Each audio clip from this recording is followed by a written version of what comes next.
So we're entering now the main part of Crystal Hermitage, and this is the Shrine of the Masters. And we're going to meet Mandala, who is the manager of the Shrine of the Masters. Nice to meet you. This is Shrine of the Masters at the Crystal Hermitage, and we are a gift shop and a little garden center. We have lots of people that come here for the Tulip Festival. This is Yogananda, a poster from early on. This is his original autobiography of a yogi and some of his earliest lessons.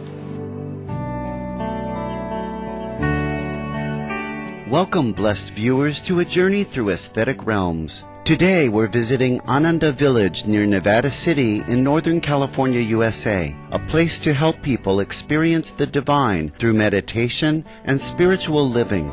Ananda Village is situated amidst the foothills of the Sierra Nevada mountains on 900 acres of beautiful meadows and forests. 250 people of all ages and backgrounds reside here permanently, including adults and children. This is Lahiri Mahashaya, and this pot is very special. We fill it with water. This was a water pot that belonged to him, and he would fill with water and then bless the disciples that would come to have fellowship with him. We fill that with water, and then we take it down to the Crystal Hermitage, to Swami's apartment. It stays on his altar. It gets blessed, and then we pour it into little bottles, and I'd like to give you some of those as well. This is Babaji, Lahiri Mahashaya's master. And here's some more of Yogananda's things. His family members. Many of these are the family members that have offered all these little relics to us.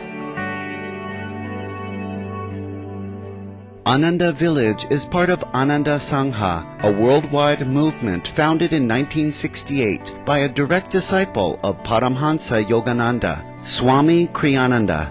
The Sanskrit word Ananda means bliss. The Ananda Village community is based on the teachings of Yogananda, who showed how everyone can realize God in their daily lives as a tangible, loving reality. At the age of 22, Swami Kriyananda, who at the time was known as J. Donald Walters, began the adventure of his lifetime, the search for joy in God. His guide was the great Indian yogi, Paramhansa Yogananda. Kriyananda became one of Yogananda's foremost disciples, and his spiritual path eventually inspired thousands of other truth seekers in all corners of the world. Swami Kriyananda has completely dedicated himself to two main goals in life. In his own words, to find God and to help others find Him. A gifted writer and composer, Swami Kriyananda has written over 100 books and 400 pieces of music.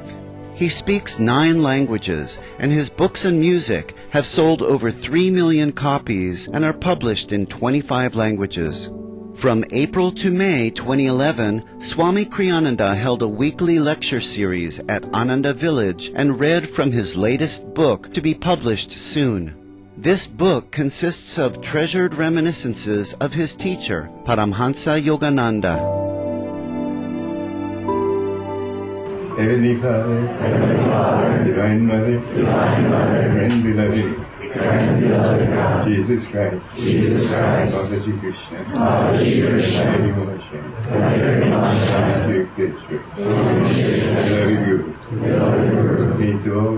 Saints of all religions, we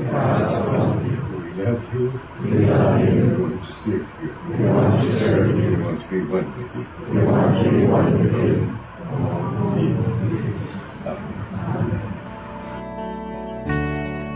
On the day of giving this lecture, Swami Kriyananda had to go to the dentist. Still having some difficulty speaking, he used this uncomfortable experience to elaborate on the deeper meaning of pain in life. There are times when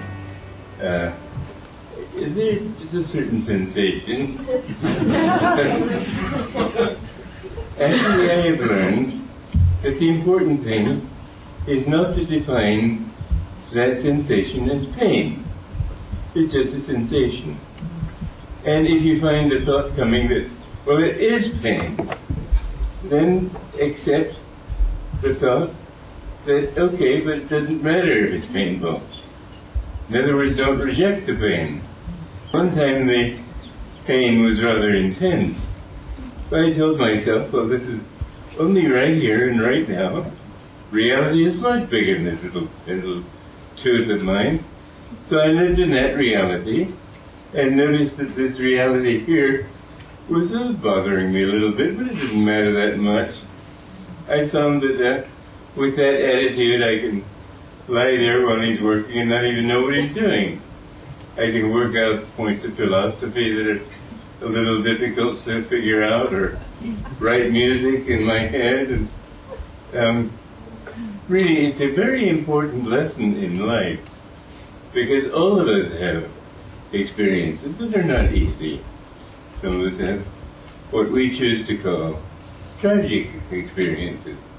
We don't have to call them tragic. Just accept that this is what life is. You know, when I see a movie and I see a painful thing, instead of recording from it, I try to put myself right in that position.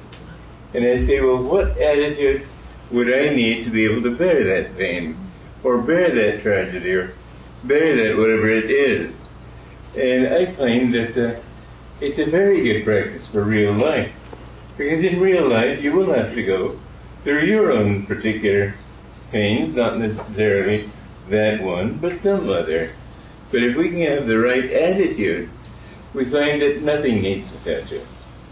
And I've discovered that that's true.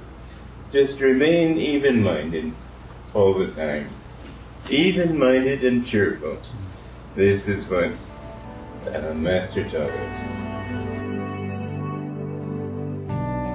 Swami Kriyananda then continued to read from his new book of reminiscences of Yogananda. I've been reading his characteristics, and it's absolutely wonderful to ponder his greatness in so many different ways. One thing I noted about him was his always blissful outlook on life.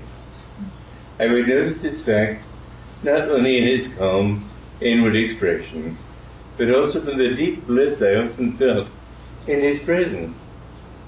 What you need to do too is try to feel that everything that you are doing, the underlying reality, is bliss. You know, I had this dream.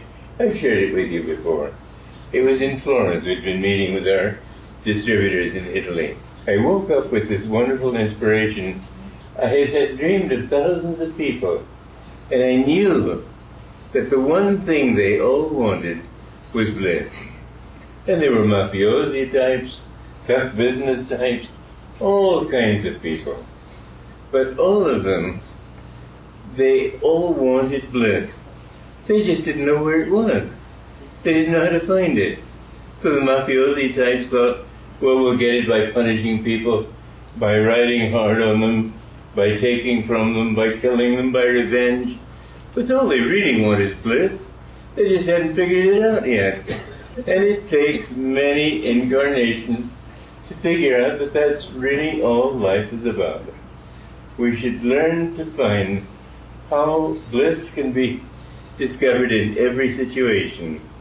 This bliss that Master talked about came to him because he was completely even-minded. He was not attached to anything. You don't have to do things to attain bliss. You have to remove those things that cover that bliss. Bliss is like gold buried in the earth. You don't have to make the earth gold. You have to uncover that gold so that it will shine. So you have that bliss in you. But you think, I need this, I want to do this, I'm attached to this, I don't want that to happen, I want this person to come, I wish this person would leave me alone. All the thoughts that come to people. If you can get rid of all that, it's not that you become apathetic. You find that then you begin to enjoy things. Paramhansa Yogananda often predicted that world brotherhood communities based on the principles of plain living and high thinking would be the social pattern for the future. Since his youth, Swami Kriyananda had dreamt of creating small communities based on cooperation and high ideals.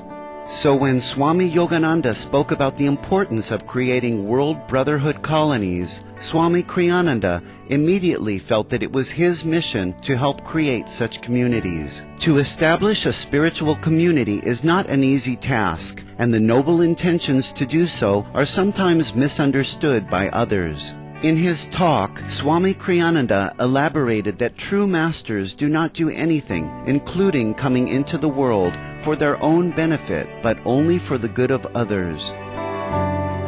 Master gave that beautiful example in his life. That whatever happened, he was always blissful.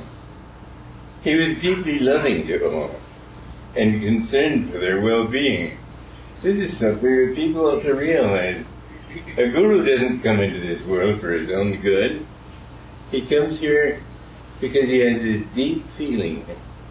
He knows how much he suffered over millions of incarnations to attain freedom. And most people, when they attain that freedom, they say, well, I've had it. There are very few people who come back again and again. They don't need to. They take on the pains of this world. They don't need to. They come back because they want to help us. And then people say, yeah, and what do you got to give me? It's certainly not an easy thing, but he had love for everybody. And he wanted to help us. It's such a beautiful thing to realize. Through many years of dedicated work, Swami Kriyananda and the members of the Ananda Sangha have made Ananda Village and other affiliated centers around the world havens of outer and inner beauty. Visitors to the Shrine of the Masters at Ananda Village often remark on the deep peace they feel here. We have three-hour meditations here every week. So we've had this going on since the very beginning. Every Saturday morning from 6 to 9, without fail, we have people come in here and meditate for 3 hours. And then Thursday night, the men come and they have a meditation. And then Sunday evenings, we also have some young people that are new to the community come and have a 3-hour meditation. So it's very blessed in here. Many people come and they wonder what they're feeling. And so I think it's a combination of having Yogananda's relics as well as the meditations we have here. And the beauty, of course. This concludes the first part of our program on Swami Kriyananda and the Ananda Village, a spiritual community in the U.S. which was inspired by the teachings of Paramhansa Yogananda. Thank you, noble viewers, for being with us today. Please join us again next Sunday, July 17th, on a journey through aesthetic realms, when we will continue our visit to Ananda Village and hear more from Swami Kriyananda's engaging discourse there. Up next is Our Noble Lineage, right after noteworthy news. May each of your days be filled with beauty and bliss. For more information about Ananda Village and Swami Kriyananda, please visit www.anandavillage.org and www.swamikriyananda.org. For more details, please visit www.suprememastertv.com/AJAR.